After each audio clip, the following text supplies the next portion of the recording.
Hey everyone, and welcome back to another exciting edition of Fantasy Sports Review. I'm your host, Rob Cashner. Before we introduce our guest, Natalie Gerson, we'd like to take a thank you to Phil Hardis for directing our show as always. Phil does a great job behind the scenes. Got to give him the props where props is due. You can catch Phil and I on Fantasy Football Review coming in August, so you definitely want to catch that.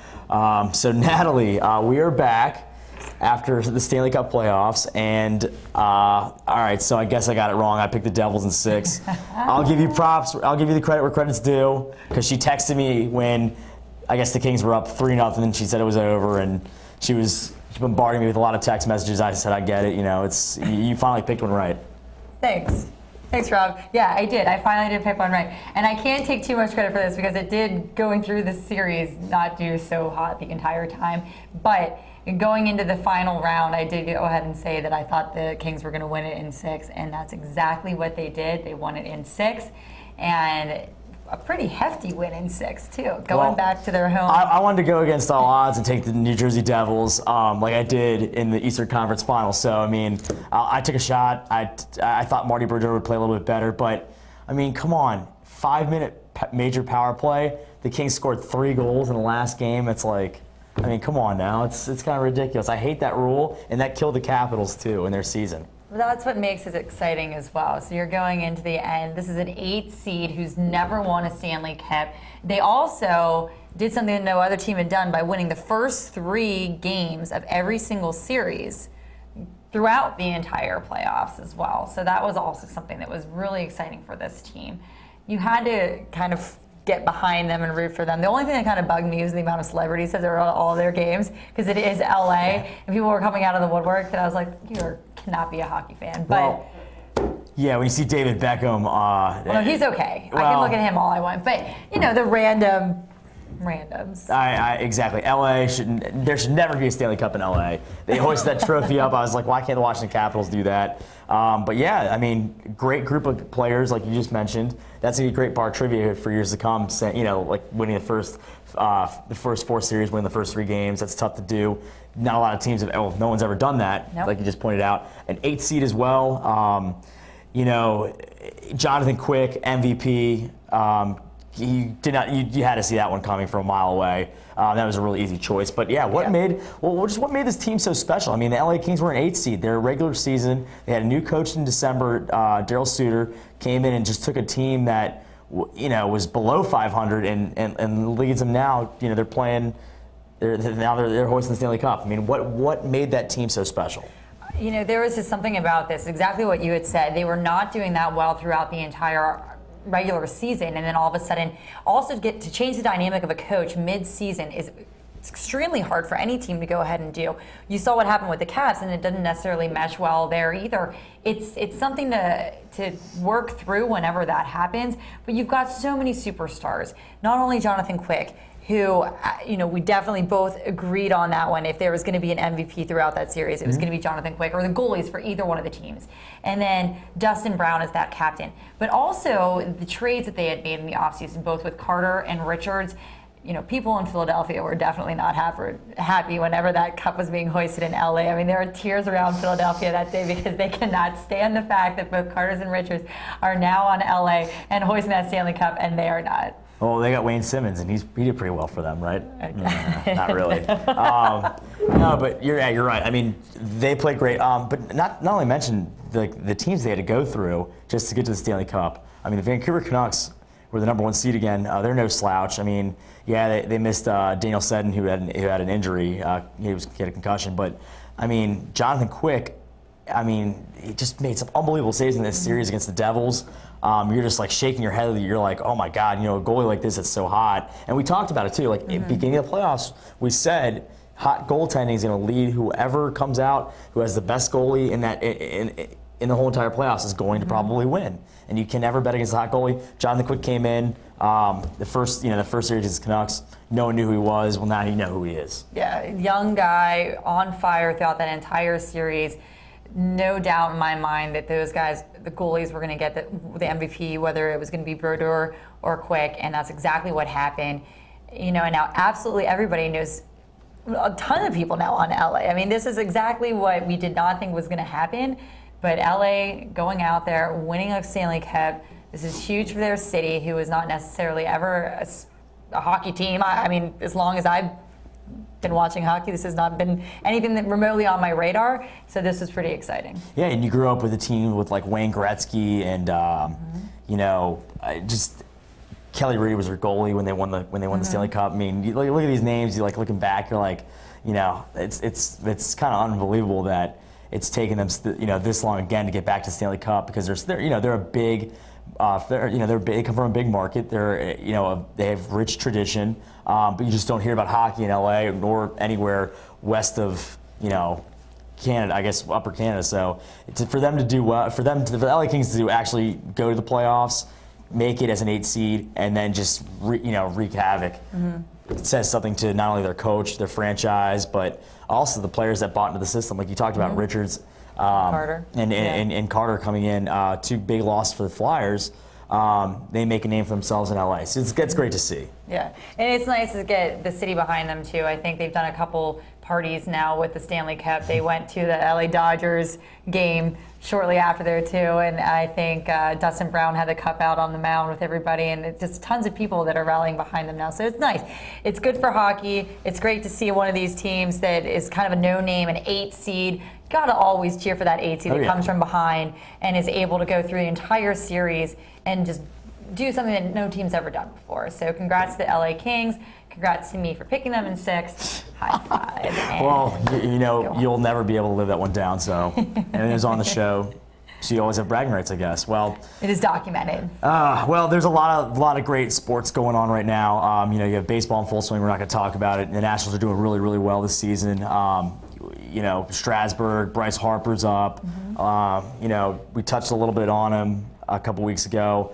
I mean, the Bryce Harper show kind of taking the Nationals to this upper echelon of in Major League Baseball, getting a lot, just kind of like the Los Angeles sports teams did this past season. A lot of their teams did well. Hopefully, this will boast well for DC sports in general. But what do you think is talk about the Nationals and what has just made that team so successful, you think? Well, this is what's been really fun with living here in DC is these teams that weren't as successful before now are coming back and being really successful. With the trades that the Capitals have made and the people that are there now, it's been a lot of fun, and there's a ton of people that are rallying behind and being able to go to these games. So the Nationals go ahead and build this wonderful park. Being from Pittsburgh, having this phenomenal park in Pittsburgh too, but not necessarily having the team, I mean, that's really tough.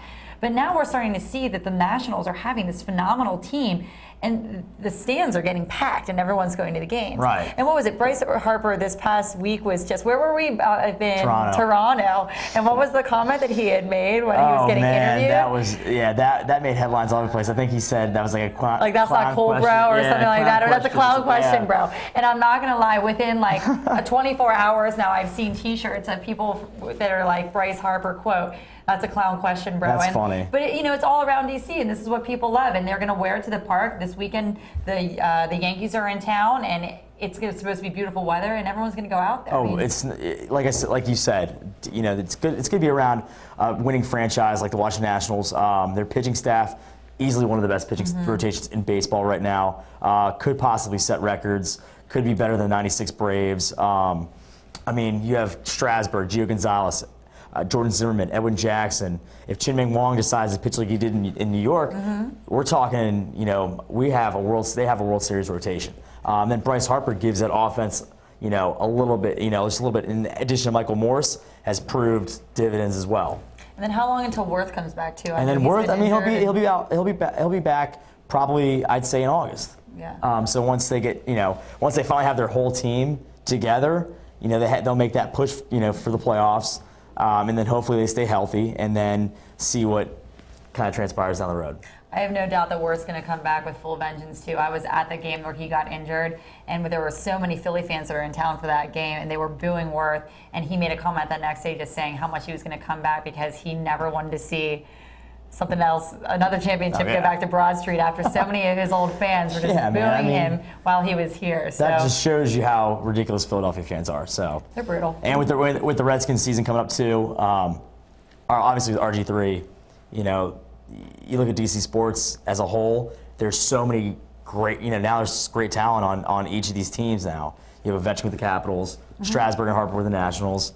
Robert Griffin III with the Redskins, and then John Wall with the Wizards, and then hopefully through the draft they might get Thomas Robinson out of Kansas. So great. I think it's proving wonders to be a DC sports fan. I know we've endured a lot in the last 15, 20 years, but I think it's coming full circle now. Absolutely. I mean, DC being such a transient city and so many people coming in from so many different cities, it's tough because you guys, born and raised in DC, have to deal with all of us that come from outside and bring all of our sports pride with us. I mean, everyone knows I'm from Pittsburgh and I'm a big Pittsburgh fan. However, for now, those that are born and raised and have been in DC for such a long time, you finally do have those big superstars that just make the game so fun now across the board. And I don't doubt that watching football and having RG3 here is going to be a blast for everybody come this football season. Yeah, well, we'll see. Like I said, and then also this week, something else is going on. What's that? The big U.S. Open. And if people don't know it yet, you'll know it now. I am a die-hard golf fan.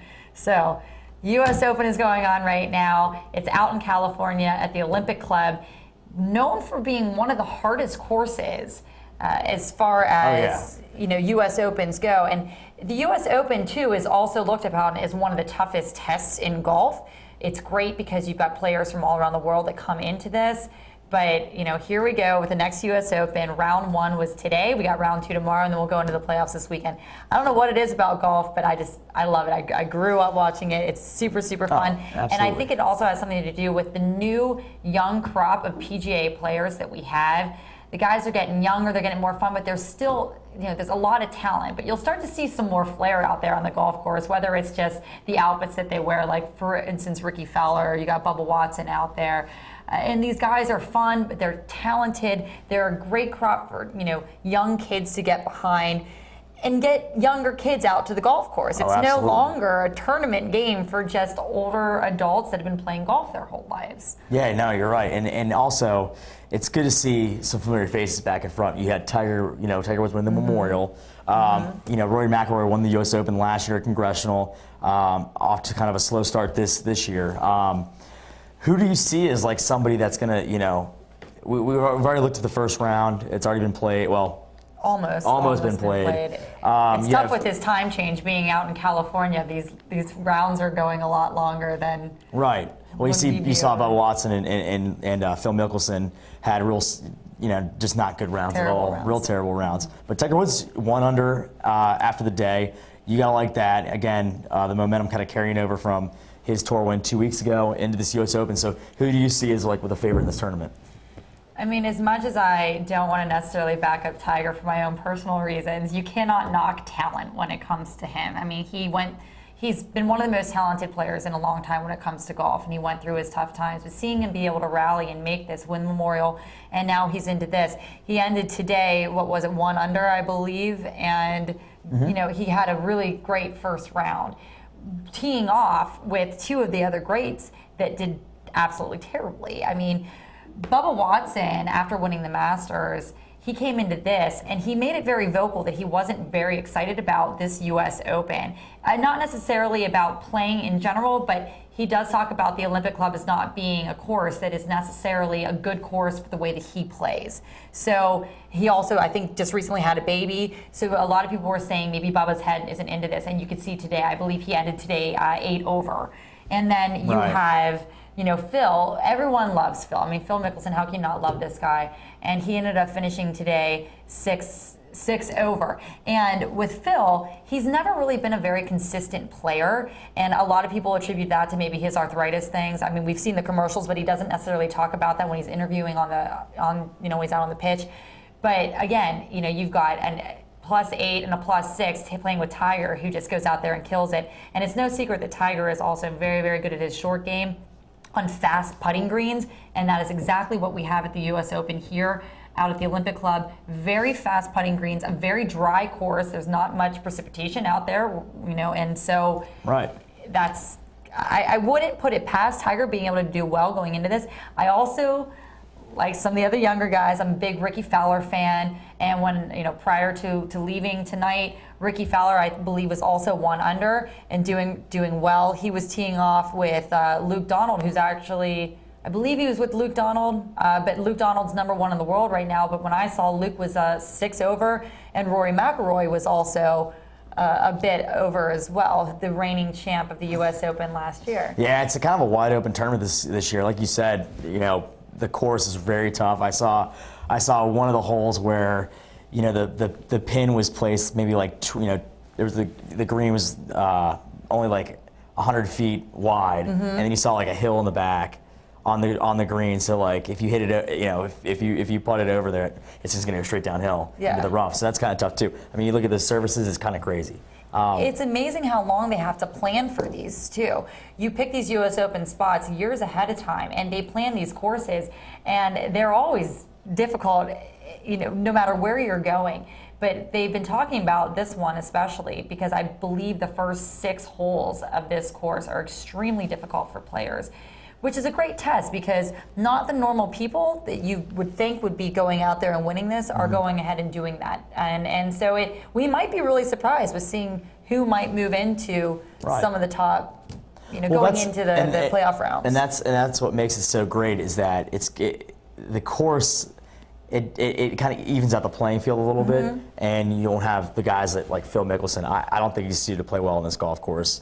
Bubba Watson might be able to. I mean, you're right. You're talking about his head. His head might not be in it, but he always makes those trick shots look pretty easy. But like a guy like Ricky Fowler on the up and up, I mean, that's a guy that I would say that has a great chance of winning this and really standing out. But you're right, it is great for golf. I honestly think that Tiger Woods is going to win the U.S. Open and get back to kind of get back to where he used to be. But I do agree with you. I mean, it's a little bit tougher, makes it for much wider competition. But there's also some intrigue into this U.S. Open as well. A 14-year-old makes the cut and now is living out his lifelong dream as a 14-year-old, not even in high school yet. Not even in high school yet. This 14-year-old, Andy Zhang, I believe his name is, comes in. He wasn't even alive when Tiger won his first major.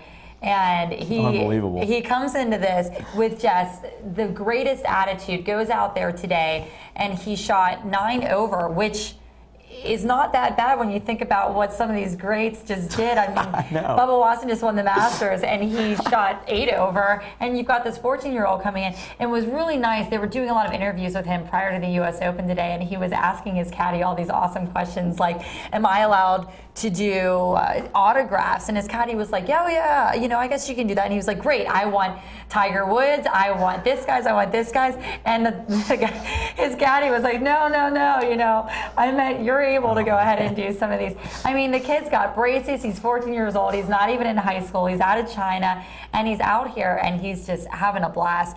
The youngest guy ever to be in an Open championship. So it's really going to be neat to see how he does tomorrow and if he can make the cut going into Saturday and Sunday's rounds. All right, well, not so in the United States, but in other countries worldwide. Well, we see the Euro Cup has finally kicked off. And the Euro Cup it's kind of cool because it pits, I guess I was talking to a guy about this earlier.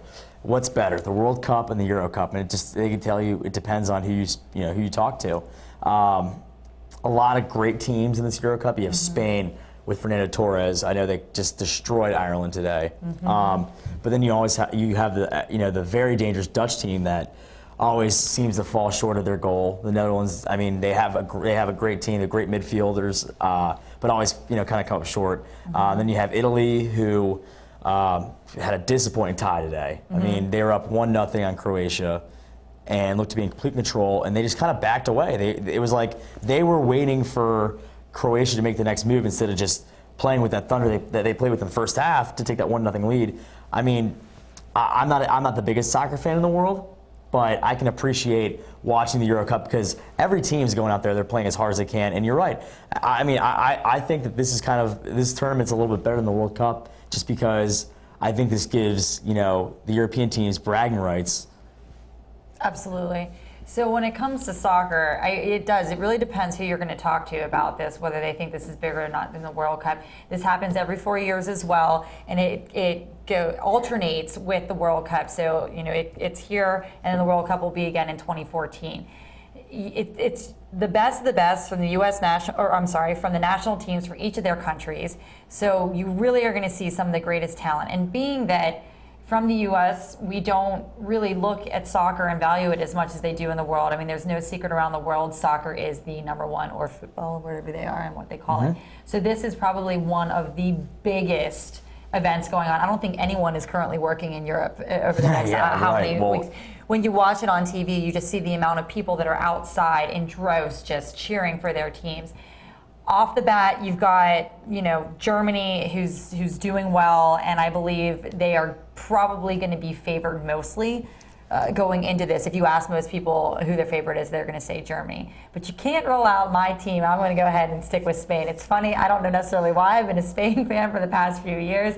I am a very big Fernando Torres fan, and the thing that I like about Fernando Torres is for the past couple years, people have been saying he's been past his prime. And today he went out there and he scored not 1 but 2 goals. He scored the first one 4 minutes in, and it's just really awesome because I don't believe he started that first game. He got subbed into the first game, and this is his way of being able to tell the fans, hey, I'm here. I'm still going to be playing well. I deserve a starting position on this team, and this is probably one of the biggest matches of my life and one of the biggest tournaments that we're ever going to be in, and maybe his last, and he just went out there and killed it today. So Spain, winning today 4-0, which is phenomenal. So I don't necessarily want to roll some of these other teams out. I mean, Spain's a very good team, and we saw that when the U.S. played them the past year. Right. But you can't knock out the Germans. But the Netherlands is always some team that you think is going to do really well. The Dutch are always favored. They're in a very hard team. It's Germany, Portugal, Denmark, and Netherlands. And the Netherlands went out there and they've been losing, and that's disappointing. I don't think I would definitely say that group is probably by far the best. And you got Portugal, who's got one of the other big ones, and Ronaldo that everybody knows pretty well, especially in the U.S. So that's going to be a very big group to watch. But we still have another round to go tomorrow with the Group D with Ukraine, England, France, and Sweden. And then we'll go ahead and see after that who's out and. All right. Well, any predictions? I mean, you gave a good breakdown of the Spain team. I think, to be honest with you, I watched some of these games. They're on early day, so I don't get much work done. But I mean, I do enjoy watching the Euro Cup because, like I said, they do play hard, and it's fun seeing those teams just compete on that that stage worldwide. So even though obviously the United States is not in it. It still makes for great soccer. I want to see. I mean, I like Germany. I think they're going to win it. That's who I told my buddy. I would put $100 on to win 1,000 on Germany. So that could fare pretty well. But you're right. I mean, you look at Spain with Torres. David Silva's on the team. He's pretty good too. So I know my soccer a little bit. Iniesta, there's another one. He's also awesome. So yeah, that's a really talented team right there. You'll probably see Spain, Germany. I think France can escape. With Sweden, the Ukraine, the host team, and England as well. I think France will escape that group and become victorious. I can see them playing in the semis as well. I know they lost Henry; he doesn't play there anymore, but they do have some exciting players as well. So I think Germany's going to take it. I hate doing picks on this show because my picks are always terrible, but everyone would want me to go ahead and say Germany. I did play soccer for a long time, and I was talking to a lot of my friends. I mean, Germany is favored to win. I should go ahead and say Germany, but I like Spain.